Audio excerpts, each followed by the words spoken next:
ರಾತ್ರೋರಾತ್ರಿ ಒಡಿಶಾ ಮತ್ತು ಬಾಂಗ್ಲಾದೇಶದ ಆಕಾಶದಲ್ಲಿ ಕಂಡ ಆ ನಿಗೂಢ ಬೆಂಕಿಯ ಉಂಡೆ ಖಂಡಿತ ಯುಎಫ್ಒ ಆಗಿರಲಿಲ್ಲ. ಬದಲಾಗಿ ಅದು ಚೀನಾ ಮತ್ತು ಪಾಕಿಸ್ತಾನದ ನಿದ್ದೆ ಕದ್ದ ಭಾರತದ ಅತ್ಯಂತ ರಹಸ್ಯ ಬ್ರಹ್ಮಾಸ್ತ್ರ ಆಗಿತ್ತು. ಭಾರತದ ದಿಢೀರತ ತನ್ನ ಬ್ರಹ್ಮಾಸ್ತ್ರವನ್ನ ಸೀಕ್ರೆಟ್ ಆಗಿ ಟೆಸ್ಟ್ ಮಾಡ್ತಾ ಇಷ್ಟೊಂದು ದೊಡ್ಡ ಘಟನೆ ನಡೆದ್ರು ರಕ್ಷಣಾ ಇಲಾಖೆ ಸೈಲೆಂಟ್ ಆಗಿರೋದು ಯಾಕೆ? ಈ ವಿಡಿಯೋ ಕೊನೆವರೆಗೂ ನೋಡಿ, ನಿಮಗೆ ಗೊತ್ತಾಗುತ್ತೆ.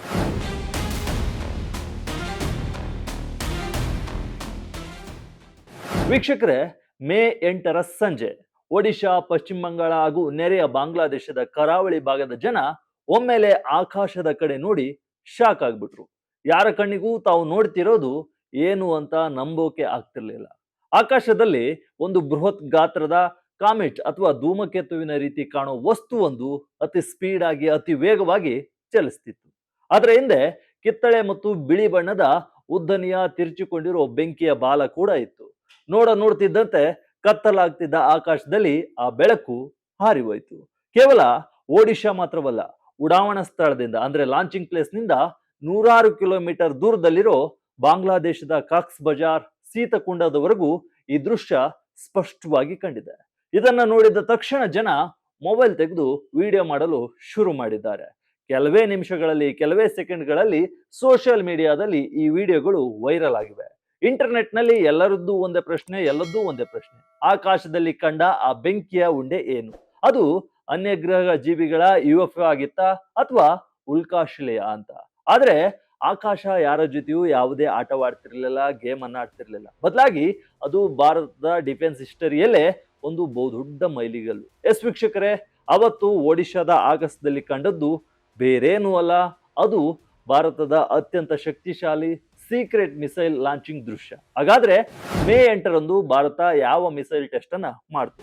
ಆಕಾಶದಲ್ಲಿ ಅದು ಅಷ್ಟು ಪ್ರಕಾಶಮಾನವಾಗಿ ಕಂಡಿದ್ದೇಕೆ? ಇದರ ಹಿಂದೆ 10,000 ಕಿಲೋಮೀಟರ್ ದೂರ ಕ್ರಮಿಸಬಲ್ಲ ಅಗ್ನಿ-6 ಇಂಟರ್ ಕಾಂಟಿನೆಂಟಲ್ ಬ್ಯಾಲಿಸ್ಟಿಕ್ ಮಿಸೈಲ್ ನೆರಳು ಯಾಕಿದೆ? ಚೀನಾ ಮತ್ತು ಪಾಕಿಸ್ತಾನ ಈ ಟೆಸ್ಟ್ ನೋಡಿ ಯಾಕೆ ಶಾಕ್ ಆಗಿವೆ? ಬನ್ನಿ ಈ ವಿಡಿಯೋದಲ್ಲಿ ಎಲ್ಲವನ್ನು ನೋಡ್ತಾ ಹೋಗೋಣ. ಒಡಿಶಾದ ಆಕಾಶದಲ್ಲಿ ಕಂಡಿದ್ದಾದ್ರೂ ಏನು?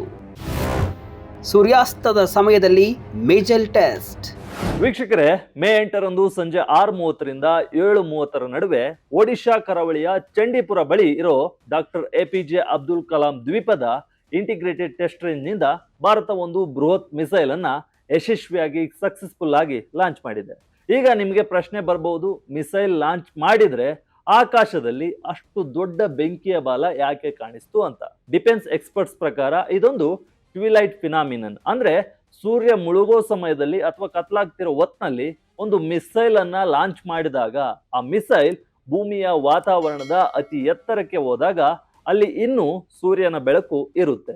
ಮಿಸೈಲ್ ಹಿಂದೆ ಬಿಡುವ ಅನಿಲಗಳು ಆ ಕೊನೆಯ ಸೂರ್ಯನ ಬೆಳಕನ್ನ ಕ್ಯಾಚ್ ಮಾಡಿ ಕತ್ಲಾಗ್ತಿರೋ ಆಕಾಶದ ಹಿನ್ನೆಲೆಯಲ್ಲಿ ಅತ್ಯಂತ ಪ್ರಕಾಶಮಾನವಾಗಿ ಹೊಳಿತವೆ. ಇದೇ ಕಾರಣಕ್ಕೆ ಸಾವಿರಾರು ಜನರಿಗೆ ಆ ಅದ್ಭುತ ದೃಶ್ಯ ಕಾಣಿಸಿದೆ. ಇದು ಹೈ ಆಲ್ಟಿಟ್ಯೂಡ್ ಕಾಂಟ್ರೇಲ್ಸ್ ಮತ್ತು ಮ್ಯಾಕ್ 5ಗಿಂತ ಹೆಚ್ಚಿನ ಸ್ಪೀಡ್ನಲ್ಲಿ ವೇಗದಲ್ಲಿ ಹೋಗುವ ಹೈಪರ್ಸಾನಿಕ್ ಮಿಸೈಲ್ಗಳಲ್ಲಿ ಜಾಸ್ತಿ ಕಂಡುಬರುತ್ತೆ. 3,500 ಕಿಲೋಮೀಟರ್ ಡೇಂಜರ್ ಝೋನ್. ಭಾರತದ ನೋಟಾಮ್ ರಹಸ್ಯವೇನು? ಇಲ್ಲಿ ಇನ್ನೊಂದು ಇಂಟ್ರೆಸ್ಟಿಂಗ್ ವಿಚಾರ ಏನಂದ್ರೆ, ಇದು ಮೇ 1ರಂದು ಭಾರತ ಟೆಸ್ಟ್ ಮಾಡಿದ ಮಿಸೈಲ್ ಖಂಡಿತ ಅಲ್ವೇ ಅಲ್ಲ. ಮೇ 1ರಂದು ಭಾರತ 1,500 ಕಿಲೋಮೀಟರ್ ರೇಂಜಿನ long range antiship hypersonic missile ಅನ್ನ ಟೆಸ್ಟ್ ಮಾಡಿತ್ತು, ಯಶಸ್ವಿ ಕೂಡ ಆಗಿತ್ತು. ಆ ಟೆಸ್ಟ್ಗೆ ಭಾರತ ಡಿಕ್ಲೇರ್ ಮಾಡಿದ್ದ ಡೇಂಜರ್ ಝೋನ್ ಕೇವಲ 1,680 ಕಿಲೋಮೀಟರ್ ಮಾತ್ರ ಆಗಿತ್ತು. ಆದ್ರೆ ಮೇ 8ರ ಉಡಾವಣೆಗೂ ಮುನ್ನ ಭಾರತದ ಅಥಾರಿಟಿಗಳು ಪೈಲಟ್ಗಳಿಗೆ ಎಚ್ಚರಿಕೆ ನೀಡೋ ನೋಟಾಮ್ ಅನ್ನ ಇಶ್ಯೂ ಮಾಡಿದ್ರು. ಈ ಬಾರಿಯ ನೋಟಾಮ್ ಕಾರಿಡಾರ್ ಬಂಗಾಳ ಕೊಲ್ಲಿಯ ಮೇಲೆ ಬರೋಬ್ಬರಿ 3,500ರಿಂದ 3,560 ಕಿಲೋಮೀಟರ್ಗಳಷ್ಟು ವಿಶಾಲವಾಗಿತ್ತು. ಇದೇ ಈಗ ಇಡೀ ಪ್ರಪಂಚದ ಡಿಫೆನ್ಸ್ ಅನಾಲಿಸ್ಟ್ಗಳ ತಲೆ ಕೆಡಿಸಿರೋದು. ಇಷ್ಟೊಂದು ದೊಡ್ಡ ಮ್ಯಾರಿಟೈಮ್ ಎಕ್ಸ್ಕ್ಲೂಷನ್ ಝೋನ್ ಅನ್ನ ಕೇವಲ ರೋಟಿನ್ ಟ್ಯಾಕ್ಟಿಕಲ್ ಮಿಸೈಲ್ಗಳಿಗೆ ಭಾರತ ಬಳಸಲ್ಲ. 3,500 ಕಿಲೋಮೀಟರ್ಗಿಂತ ದೊಡ್ಡ ಕಾರಿಡಾರ್ ಅಂದ್ರೆ ಇದು 100ಕ್ಕೆ 100 ಒಂದು ಸ್ಟ್ರಾಟಜಿಕ್ ಬ್ಯಾಲಿಸ್ಟಿಕ್ ಸಿಸ್ಟಮ್, ಅಂದ್ರೆ ಪರಮಾಣು ಶಸ್ತ್ರಾಸ್ತ್ರಗಳನ್ನ ಒತ್ತೊಯ್ಯಬಲ್ಲ ದೀರ್ಘ ಶ್ರೇಣಿಯ ಮಿಸೈಲ್ ಟೆಸ್ಟ್ ಇದು ಅಂತ ಎಕ್ಸ್ಪರ್ಟ್ ವಾದ ಮಾಡ್ತಿದ್ದಾರೆ, ಅಂದಾಜಿಸಿದ್ದಾರೆ. ಬಂಗಾಳ ಕೊಲ್ಲಿಯ ಆಕಾಶದಲ್ಲಿ ಕಂಡಿದ್ದು ಅಗ್ನಿ-6 ನೆರಳ. ಭಾರತದ ಮೊದಲ 10,000 ಕಿಲೋಮೀಟರ್ ರೇಂಜ್ ಮಿಸೈಲ್. ಹಾಗಾದ್ರೆ ಇದು ಯಾವ ಮಿಸೈಲ್? ಅಧಿಕೃತವಾಗಿ DRDO ಅಥವಾ ರಕ್ಷಣಾ ಸಚಿವಾಲಯ ಯಾವುದೇ ಸ್ಟೇಟ್ಮೆಂಟ್ ಅನ್ನ ಇದುವರೆಗೂ ಕೊಟ್ಟಿಲ್ಲ.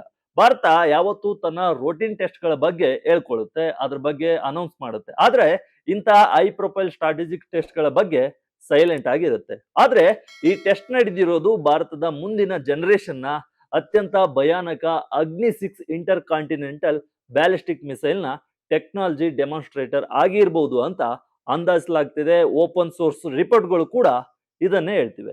ಕೆಲವರು ಇದನ್ನ ಅಗ್ನಿ-5 ಅಡ್ವಾನ್ಸ್ ವರ್ಷನ್ ಅಂತ ಕೂಡ ಅಂದಾಜಿಸಿದ್ದಾರೆ.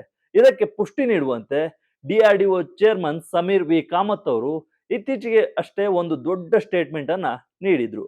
ಭಾರತದ ಮೊದಲ 10,000+ ಕಿಲೋಮೀಟರ್ ರೇಂಜಿನ ICBM ಅಗ್ನಿ-6 ಟೆಸ್ಟ್ಗೆ ನಾವು ರೆಡಿ ಆಗಿದ್ದೇವೆ, ಸರ್ಕಾರದ ಗ್ರೀನ್ ಸಿಗ್ನಲ್ಗಾಗಿ ನಾವು ವೇಟ್ ಮಾಡ್ತಿದ್ದೇವೆ ಅಂತ ಅವರು ಸ್ಟೇಟ್ಮೆಂಟ್ ಅನ್ನ ಕೊಟ್ಟಿದ್ರು. ಕಾಕತಾಳೀಯ ಎಂಬಂತೆ ಇದಾದ ಕೆಲವೇ ದಿನಗಳಲ್ಲಿ ಬುಧವಾರದಂದು ಬಿಜೆಪಿ ತನ್ನ ಅಧಿಕೃತ ಎಕ್ಸ್ ಅಕೌಂಟ್ ನಲ್ಲಿ ಒಂದು ಪೋಸ್ಟ್ ಮಾಡಿ ದೊಡ್ಡ ಇಂಟನ್ನ, ದೊಡ್ಡ ಸುಳಿವನ್ನ ಕೊಟ್ಟಿತ್ತು. ಅಗ್ನಿ-6 ಇತಿಹಾಸ ಸೃಷ್ಟಿಸಲು ಸಿದ್ಧವಾಗಿದೆ. ಭಾರತ ಈಗ ಸೂಪರ್ ಪವರ್ ಆಗುವತ್ತ ದಾಪ್ಗಾಲಿಡ್ತಿದೆ. 10,000+ ಕಿಲೋಮೀಟರ್ ಸ್ಟ್ರೈಕ್ ರೇಂಜ್ ಮತ್ತು ಮಿರು ಟೆಕ್ನಾಲಜಿ ಹೊಂದಿರೋ ಈ ಮಿಸೈಲ್ ಭಾರತದ ಭದ್ರತೆಯನ್ನ ಅಭೇದ್ಯವನ್ನಾಗಿಸಲಿದೆ ಅಂತ ಬಿಜೆಪಿ ಬರೆದುಕೊಂಡಿತ್ತು. ಬಿಜೆಪಿ ಮಾಡಿದ ವಿಡಿಯೋದಲ್ಲಿ ಏನಿದೆ? ಏನಿದು ಅಗ್ನಿ-6 ಭಾರತದ ಬ್ರಹ್ಮಾಸ್ತ್ರ? ಅಲ್ಲದೆ ಬಿಜೆಪಿ ಒಂದು ವಿಡಿಯೋವನ್ನು ಕೂಡ ಆ ಟ್ವೀಟ್ ನಲ್ಲಿ ಅಪ್ಲೋಡ್ ಮಾಡಿತ್ತು. ಅದರಲ್ಲಿ ಇಲ್ಲಿಯವರೆಗೆ ಅಮೆರಿಕ, ರಷ್ಯಾ, ಚೀನಾ, ಫ್ರಾನ್ಸ್ ಮತ್ತು ಬ್ರಿಟನ್ ಈ 5 ದೇಶಗಳ ಬಳಿ ಮಾತ್ರ inter continental ballistic missile power ಇತ್ತು. ಈಗ ಭಾರತ ಕೂಡ ಅದೇ ಲೀಗ್ಗೆ ಸೇರ್ಪಡೆ ಆಗ್ತಿದೆ. ಅಗ್ನಿ-6 ರೇಂಜ್ ಕೇವಲ ರೀಜನಲ್ ಅಲ್ಲ, ಅದು ಗ್ಲೋಬಲ್ ಆಗಿರಲಿದೆ ಅಂತ ಹೇಳಲಾಗಿದೆ. ವೀಕ್ಷಕರೇ, ಇಲ್ಲಿ ನಾವು ಗಮನಿಸಬೇಕಾದ ಅತಿ ದೊಡ್ಡ ವಿಚಾರ ಅಂದ್ರೆ ಮಿರು ಟೆಕ್ನಾಲಜಿ. ಅಂದ್ರೆ ಒಂದು ಮಿಸೈಲ್ ಆದ್ರೆ ಟಾರ್ಗೆಟ್ಗಳು ಬಹಳ. ಒಂದೇ ಬ್ಯಾಲಿಸ್ಟಿಕ್ ಮಿಸೈಲ್ ಒಳಗೆ ಹಲವು ಪರಮಾಣು ಸಿಡಿತಲೆಗಳನ್ನ ಇಟ್ಟು, ವಾರೆಡ್ ಗಳನ್ನ ಇಟ್ಟು ಅದನ್ನ ಬೇರೆ ಬೇರೆ ದೇಶಗಳು ಬೇರೆ ಬೇರೆ ಟಾರ್ಗೆಟ್ ಮೇಲೆ ಏಕಕಾಲದಲ್ಲಿ ಅಟ್ಯಾಕ್ ಮಾಡಬಹುದು. ಶತ್ರು ದೇಶಗಳ ಮಿಸೈಲ್ ಡಿಫೆನ್ಸ್ ಸಿಸ್ಟಮ್ಗಳನ್ನ ಸುಲಭವಾಗಿ ಈಜಿಯಾಗಿ ಆಮರಿಸುವ ಶಕ್ತಿ ಈ ಮಿರು ಟೆಕ್ನಾಲಜಿಗಿದೆ. ಮೇ 8ರಂದು ವೈರಲ್ ಆದ ವಿಡಿಯೋದಲ್ಲಿಯೂ ಕೂಡ ಮಿಸೈಲ್ ನ ಮ್ಯಾನ್ವರಿಂಗ್ ಅಂದ್ರೆ ದಿಕ್ಕು ಬದಲಿಸುವ ಚಲನೆ ಮತ್ತು ಹೈಪರ್ಸಾನಿಕ್ ಗ್ಲೈಡ್ ವೆಹಿಕಲ್ ನ ಲಕ್ಷಣಗಳು ಸ್ಪಷ್ಟವಾಗಿ ಕಂಡಿವೆ. ಸೈಲೆನ್ಸ್ ಅನ್ನೋದೇ ಬಹುದೊಡ್ಡ ಅಸ್ತ್ರ. ಚೀನಾ ಪಾಕಿಸ್ತಾನಕ್ಕೆ ಭಾರತದ ವಾರ್ನಿಂಗ್. ಇಷ್ಟೆಲ್ಲ ಆದ್ರೂ ಭಾರತ ಸರ್ಕಾರ ಮತ್ತು DRDO ಯಾಕೆ ಸೈಲೆಂಟ್ ಆಗಿದೆ ಅಂತ ನೀವು ಕೇಳ್ಬಹುದು. ಇಲ್ಲಿರೋದೇ ಅಸಲಿ ರಾಜತಾಂತ್ರಿಕ ಆಟ.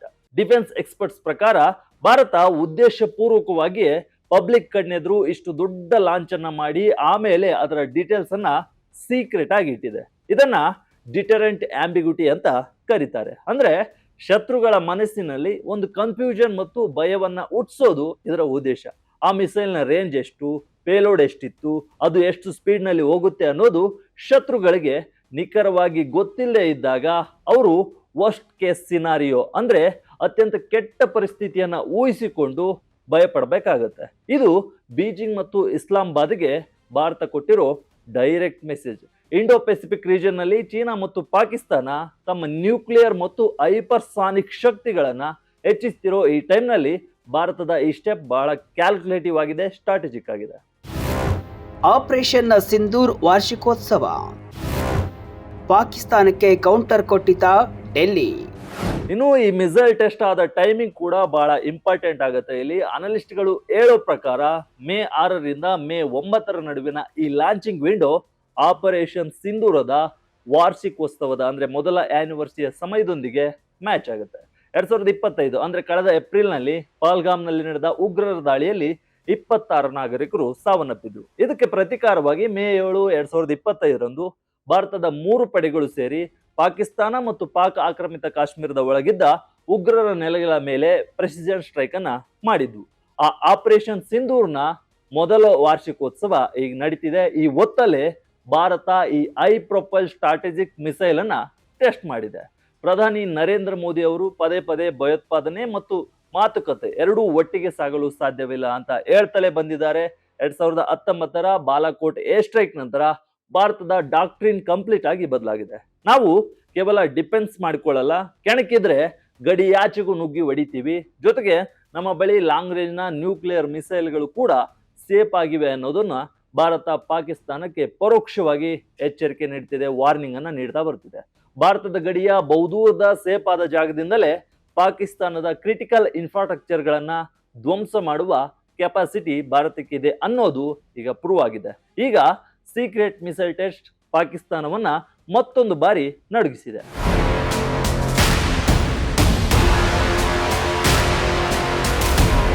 ಒಟ್ನಲ್ಲಿ ಮೇ 8ರಂದು ಬಂಗಾಳ ಕೊಲ್ಲಿಯ ಆಗಸದಲ್ಲಿ ಮೂಡಿದ ಆ ಬೆಂಕಿಯ ಬಾಲ ಕೇವಲ ಒಂದು ಮಿಸೈಲ್ ಟೆಸ್ಟ್ ಆಗಿರಲಿಲ್ಲ, ಅದು ಇಂಡೋ ಪೆಸಿಫಿಕ್ ರೀಜನ್ ನಲ್ಲಿ ಭಾರತದ ಬದಲಾಗುತ್ತಿರುವ ಪವರ್ ಡೈನಾಮಿಕ್ಸ್ ನ ಸಂಕೇತವಾಗಿತ್ತು, ಸಿಗ್ನಲ್ ಆಗಿತ್ತು. ಚೀನಾ ಮತ್ತು ಪಾಕಿಸ್ತಾನದಂತಹ ಶತ್ರುಗಳ ಆಂಟಿ ಆಕ್ಸೆಸ್ ಮತ್ತು ಮಿಸೈಲ್ ಡಿಫೆನ್ಸ್ ಸಿಸ್ಟಮ್ ಗಳನ್ನ ಭೇದಿಸಿ 10,000 ಕಿಲೋಮೀಟರ್ಗೂ ಮೀರಿದ ಟಾರ್ಗೆಟ್ ಗಳನ್ನ ಅಚೀವ್ ಮಾಡುವ ಶಕ್ತಿ ಭಾರತಕ್ಕೆ ಒಲಿಯುತ್ತಿದೆ ಅನ್ನೋದರ ಸ್ಪಷ್ಟ ಸೂಚನೆ, ಸ್ಪಷ್ಟ ಸಿಗ್ನಲ್ ಅದು. ಅಧಿಕೃತ ಕನ್ಫರ್ಮೇಶನ್ ಬರೋದು ಬಾಕಿ ಇದ್ದು ಯಾವ ಮಿಸೈಲ್ ಟೆಸ್ಟ್ ಆಗಿತ್ತು ಎಂಬುದನ್ನ ಕಾದ್ ನೋಡ್ಬೇಕಿದೆ. ಇದರ ಬಗ್ಗೆ ನಿಮ್ಗೆ ಏನ್ ಅನ್ಸುತ್ತೆ ಕಮೆಂಟ್ ಮೂಲಕ ತಿಳಿಸಿ. ಇದು ವಿಜಯ ಕರ್ನಾಟಕ ವಿಶೇಷ. ಇದೇ ರೀತಿಯ ಹೆಚ್ಚಿನ ವಿಡಿಯೋಗಳಿಗಾಗಿ ವಿಜಯ ಕರ್ನಾಟಕ ವೆಬ್ ಅನ್ನ ಫೇಸ್ಬುಕ್, ಯೂಟ್ಯೂಬ್ ಮತ್ತು ಇನ್ಸ್ಟಾಗ್ರಾಮ್ ನಲ್ಲಿ ಫಾಲೋ ಮಾಡಿ. ಧನ್ಯವಾದ.